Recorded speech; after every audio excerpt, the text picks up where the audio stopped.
여기는 백부의 한 산속. 저는 지금 살인사건 현장에 와 있습니다. 휴오고현 출신의 간호사 요코테 히로미 씨. 그녀는 어릴 적부터 따뜻하고 상냥한 성격으로 학창시절엔 남학생들에게 무척 인기도 많은 인물이었습니다. 고등학교를 졸업한 그녀는 간호전문학교에 진학했고 졸업 후 고베의 한 병원에 간호사로 취직했죠. 당시 그녀가 담당했던 환자들이나 직장 동료들에 따르면 그녀는 직장에서도 무척 성실하며 유능했다고 합니다. 그러던 2010년 히로미 씨는 일주일 정도의 여름 휴가를 받게 되는데요. 평소부터 온천 여행과 드라이브를 즐겼던 그녀는 큰맘 먹고 혼자 온천 여행을 떠나기로 결정했습니다. 하지만 그녀는 그간 혼자 먼 곳까지 여행을 간 경험이 없었기에 인터넷과 여행 가이드북 등으로 철저하게 여행을 준비했다고 하네요. 여행 첫날인 2010년 8월 28일, 그녀는 코베에서 후쿠오카현으로 이동했고 29일엔 어머니에게 지금 카고시마현에 있어 라며 사진을 보냈습니다. 다음 날인 8월 30일엔 미야자키현에서 사진을 보냈고 연락 외에도 자신의 노트에 방문 시간이나 감상 등을 꼼꼼하게 기록했다고 하는데요. 그러던 그녀는 8월 31일 어머니에게 내일은 백부의 온천에 가겠다 라는 연락을 보냈고 이것을 끝으로 그녀는 종적을 감췄죠. 갑자기 딸과 연락이 되지 않자 그녀의 부모님은 이를 이상하게 생각, 결국 9월 2일 경찰에 실종신고를 제출하게 됩니다. 실종신고가 들어온 지 이틀 후인 9월 4일 9시 무렵 오이타현 백부시 나베야마유 근방에서 한 대의 자동차가 버려진 채로 발견됩니다.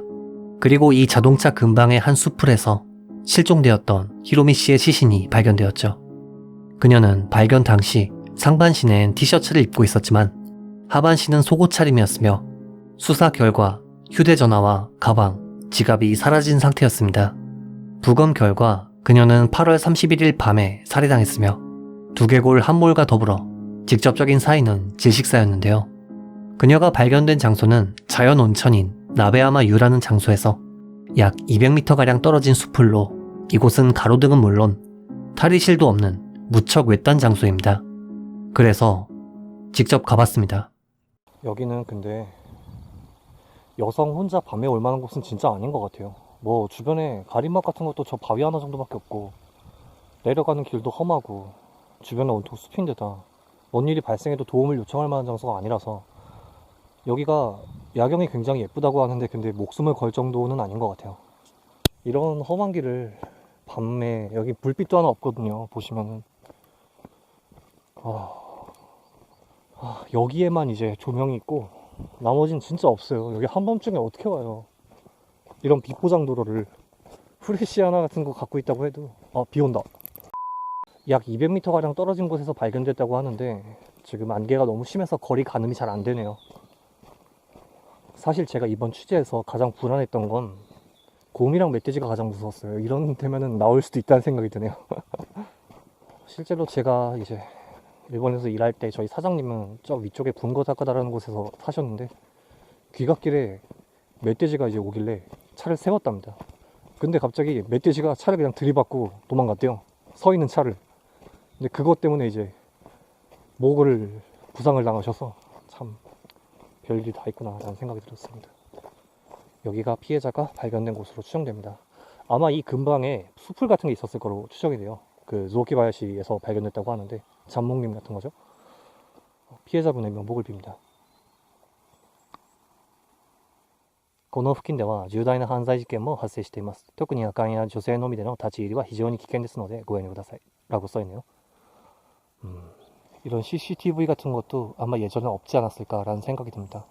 지금 다루고 있는 이 사건 발생 이후로 보안이 강화되어서 CCTV가 설치된 게 아닐까 싶네요. 辛い気持ち、そっと話しませんか? 그러니까 괴로운 마음을 살짝 이야기하지 않을래요? 라는 건데 방지 전화 같은 건데 왜 이런 데 이게 붙어 있을까요?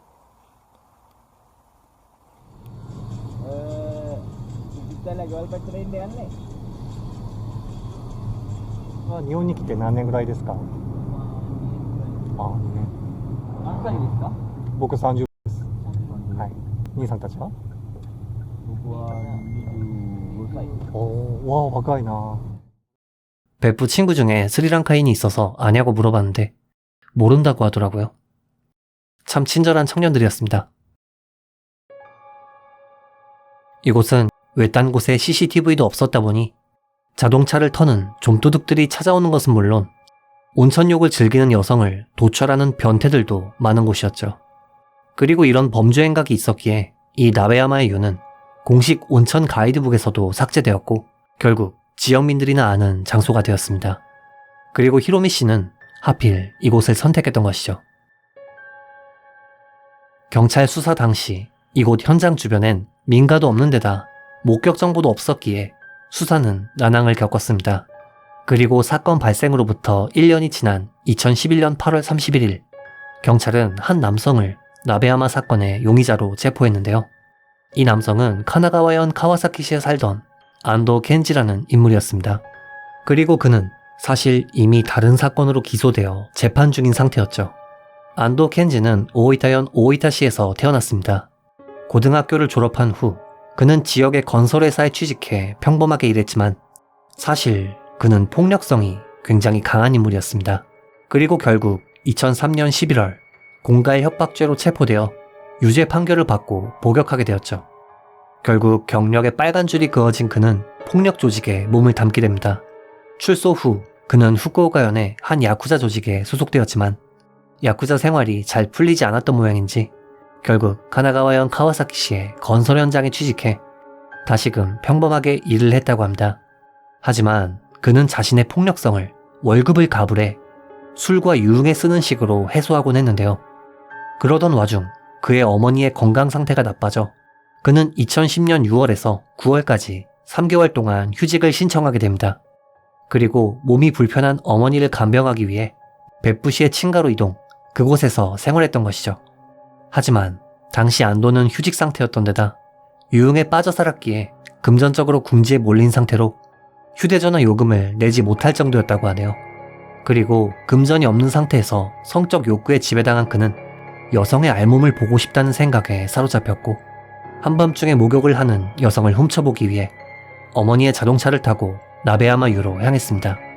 그리고 이때 그는 우연히 한 여성을 목격했고 그 여성은 밤에 온천욕을 즐기고 돌아가는 길이었던 히로미 씨였습니다. 당시 안도는 나베야마 유의 주차장에서 그녀에게 말을 걸었는데요.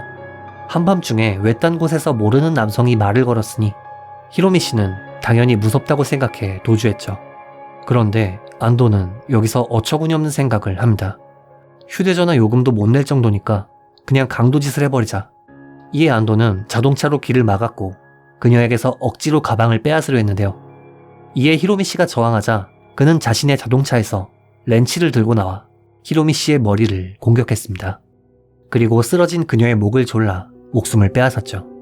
이후 그는 사망한 히로미 씨의 지갑과 휴대전화 등을 훔쳐 달아났고 휴직이 끝난 9월엔 아무 일도 없었다는 듯 멀쩡히 회사에 복귀했습니다. 게다가 사람을 죽이고 훔친 돈으로 휴대전화 요금을 지불했죠. 사건 이후 안도는 히로미 씨의 휴대전화에서 유심카드를 빼내어 자신의 휴대전화에 꽂아 쓰고 있었다고 합니다. 그리고 2011년 5월 20일 그는 자신의 폭력성을 절제하지 못하고 이번엔 혼자 사는 여성의 집에 멋대로 들어가 여성을 무자비하게 폭행한 혐의로 체포되었습니다. 그리고 경찰이 사건을 조사하던 중 그의 휴대전화에서 히로미 씨가 사용했던 유심을 발견, 그가 과거 저질렀던 여죄가 밝혀지게 된 것이었죠. 게다가 DNA 검사 결과 히로미 씨의 시신에 묻어있던 DNA는 안도의 DNA와 일치했습니다.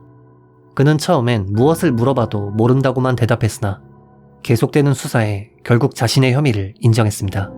재판에서 안도는 강도짓을 할 생각은 있었다. 하지만 죽일 생각까진 없었다. 라고 주장했는데요. 재판 과정에서 검찰 측이 그의 행동을 추궁하자 그는 짜증을 내며 검찰에게 소리를 지르는 동시에 증언대를 주먹으로 내려쳤기에 결국 재판장에서 강제로 퇴정당했다고 하네요. 유족인 히로미 씨의 어머니는 범인의 사형을 강력하게 주장했지만 양형 기준 때문인지 검찰은 무기징역을 구형했습니다. 판결 공판에서 재판장은 피고는 반성의 태도가 없었으며 또 범행을 저질렀기에 재범의 가능성이 무척 높다 라는 말과 함께 검찰의 구형대로 무기징역을 선고했습니다. 그리고 재판 이후 검찰, 변호 측 둘 다 항소가 없었기에 그의 형이 확정됩니다. 개인적으로 백부는 제가 예전에 일하던 곳이다 보니 익숙해서 이렇게 사건 현장에 가볼 수가 있었네요. 그리고 구독자 3만 명 정말 감사드립니다. 이번 영상 어떻게 보셨는지요?